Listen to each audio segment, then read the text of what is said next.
Oi. Nearly. Oh, what was that? I had the chocolate one. No filming, no filming. Yep.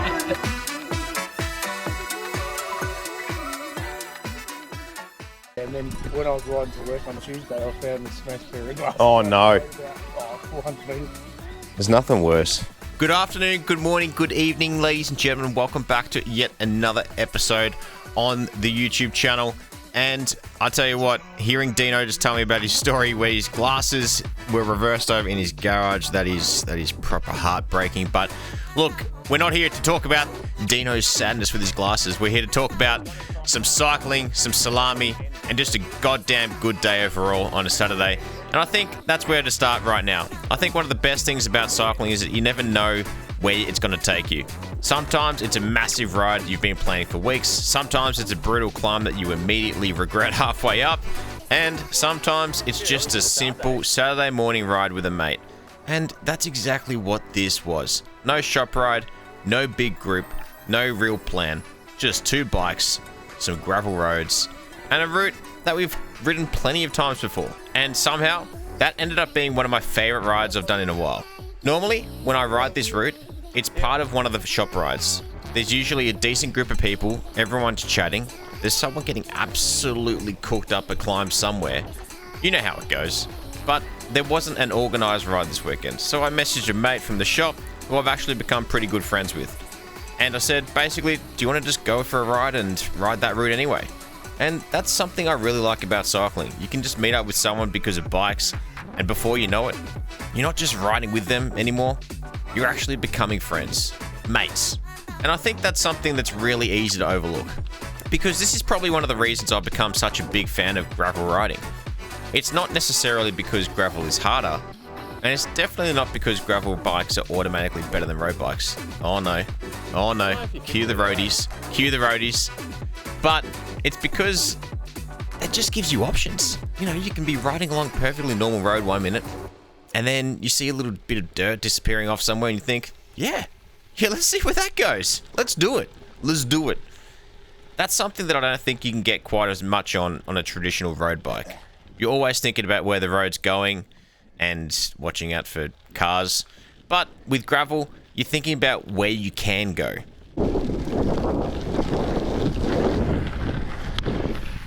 I decided to double back because, for one, so it's not rude. I don't think he cares though, but two, to get the extra training in. So why not double back for those friends who are a little bit slower up the hills? And I think that's what makes gravel so addictive. It's less about following the route and more about exploring what's around it. Now, let's bring this equipment topic in naturally, okay? AKA, let's just jam it in there. And speaking of gravel, I've also made a pretty significant change to this bike recently. I put the new Zipp wheels on it, and they are fantastic, these rims with the Pathfinder tires. Seriously, and I've got to say, I absolutely love the way that this bike feels. This has got to be now the world's comfiest bike that money can buy. Seriously, this is the Rolls Royce of gravel when it comes to comfort. Not so much competition, but we get this thing moving. Okay, I'm telling you, we get this thing absolutely humming.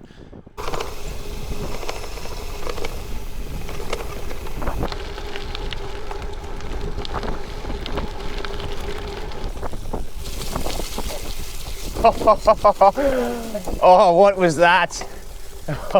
One of those things that I really like about cycling though is how much you can change the personality of a bike by just changing a few components. The frame's still the same bike that I've ridden all this time, same drivetrain, same handlebars, same everything. But changing the wheel can be like, you know, changing it to a complete different machine. And that's especially noticeable when you spend time going between road and gravel. You've got this weird middle ground where you're trying to build a bike that you can do a bit of everything with. Fast enough on the road, comfortable enough on the gravel, capable enough of, you know, when the surface gets rough, but without turning the bike into something that it feels like a tank. Oi, nearly lost it. And this is where the gravel bike gets interesting, because I feel like we're at a point now where people constantly trying to decide what the quote-unquote perfect bike is. Road bike, gravel bike, aero Yep. bike, endurance bike, mountain bike. I don't know how I held that. I guess motorbike, will just throw that rogue one in there. And then you start to get all these arguments about tyre widths, wheel sizes, gearing, aerodynamics, la la la la la.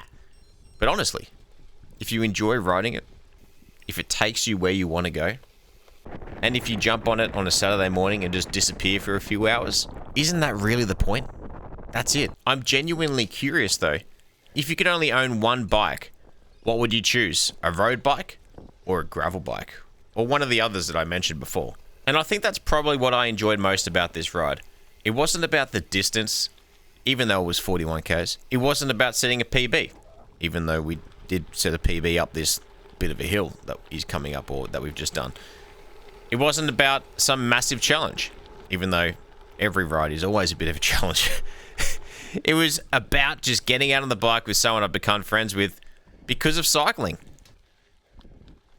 That hill always cooks me, no matter what. It's just long, gradual, about 800 meters long, and my lord, packs and punch. There is also an emu over there too, which I've never picked up on until right now. Wow, that'll wake you up. And I think that's something that gets lost sometimes when we talk about cycling online. We talk about watts, we talk about the weight, heart rate, average speed, Strava segments, kudos, FTP, VO2 max, and all those things are great, but none of them really matter when you're sitting somewhere after a ride having a coffee and laughing about something stupid that happened 2 hours earlier, or even what you want to upgrade on your bike. That's general common talk. But at this cafe talk, we actually spoke a lot about Spider-Man Brand New Day, and that was a fantastic movie, so definitely go check that out. You probably do have to check out the rest of the movies leading up to Spider-Man Brand New Day, so I do highly recommend doing that as well. There's like another, I don't know, 40 million hours worth of that stuff, so sink in if you haven't already. Anyway, after this ride, the bike was absolutely filthy, so obviously there was only one thing to do: give it a quick wash. Because if you've got a gravel bike and you're not cleaning it afterwards, I'm sure you're not doing gravel properly. The ride is now complete. Now to the cafe and back to the shop. And then some salami as well. We're doing salami today.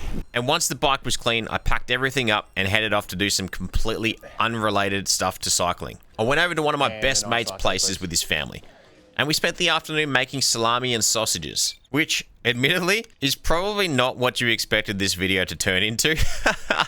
But honestly, this is the kind of stuff that just keeps you on your toes. This is the point, okay? It's not just about cycling, it's about other stuff. Alright, so entry to this is mandatory port and Pepsi. Okay, so here it is, the very first salami montage on this channel. I never expected that I'd be at this point in my life to just have a salami montage, but here we are. Stainless steel benches, plastic tubs, and iron pans. Okay, everyone's got their hands all working, and this is where my hands just get absolutely stained right now by the chili. Nick is marking the center line. He's actually marking it on the ground with his foot, like a dog would take a shit or piss, and then just starts scruffing all the dirt backwards. It's kind of what we do in the trade. So him and I both will get it, and anyone else that's a tradie. But this is him just showing me how to kind of work the salami. Now, I was moving it, playing with my meat a little bit too much here. I saw a hairdresser dude that they had a friend of. I do apologize, I forgot his name, but he was in there and he was finessing it real well. Looking back at the footage of me moving it, I'm moving the meat way too much. Okay, I'm wiggling that thing like it's I don't even know, like a Zumba stick. I don't even freaking know, man. But anyway, we twist it off. Okay, that's the process. Pump the meat into the tube, twist it off. Nick's telling me that's the right amount of pressure, and then we bring it into the staple and we give it a little bit of a chitty bang bang. Okay, and then we've got Julia on the right of screen. Okay, who's going to give it a little bit of a prick, and she's going to take out the air bubbles. Pop, pop, pop, pop, pop. Shout out to my wife who's filming this right now. Steph, you're a legend. Thank you very much. And there we go. We get the next tube and we chuck it back on in there. I had the chocolate one. No filming, no filming. I think Johnny Boy loves the camera, loves the center of attention, and so we gave it to him. There he is. He has his own little segment there. Rocky Road, made by Steph, my wife. It was so good that it had Nick's mum flaring up about who ate all of it because she only got one piece. She got robbed. Here's the meat mixing machine. That's where we chuck all the pork into. For the salami. Now we are on the sausages, and this is seriously some artwork, okay? You put some port white down, and then you've also got all the ingredients there, people's different mixes, and you just have to like finesse it. It seriously is art. John chucking it together here, I've never seen anything like this. It's like sewing meat, if that's a thing, but it seriously is very impressive. But here we are here. I'm slowly pumping it for Nick. If you pump it too hard, you're going to blow it out. You're going to have blowouts, and that's not going to be good. So we're just taking it very easy and finessing it whilst Nick goes well and just takes it easy. Now he chucks down some port wine. Santo chucks port wine down. Nick blows it out the intestines. Anthony's taking multi-million-dollar business calls in the background, so we love that. And then we've got a midday lunch feast. Shout out again to Nick and his family for having us along, my wife and I. It seriously is a privilege and honor, and we look forward to this every single goddamn year. So thank you so much for having us and your hospitality. You guys are legends. So we've just finished doing our salamis and sausage. That is going to do it for today's vlog. So I'll catch you guys on the next one, on the next cycle. We'll see you around. Peace out.